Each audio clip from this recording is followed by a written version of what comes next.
Problema mo ba to? Kakabili mo lang ng semento pero parang ang bilis-bilis maubos? Minsan napapaisip ka, saan napunta yung budget ko? Hindi yan malas, kumpare, diskarte, yan sa site. Alam mo ba, maraming dahilan yan. Minsan mali ang mix ratio. Imbis na 1:2, nagiging 1:1. Mas matibay nga pero mas magastos. Minsan naman, yung semento mo napupunta sa ibang construction project. Oo, nangyayari yan. Kaya ito ang sikreto ng mga matatalinong contractor at homeowner. Laging may material logbook.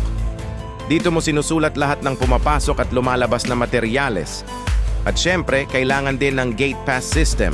Walang materyales na lalabas ng site nang walang tamang pirma at authorization. Sa simpleng pagmo-monitor, malaki ang matitipid mo at maiiwasan mo pa ang sakit ng ulo. Gusto mo pa ba ng more tips para hindi ka maloko sa construction materials?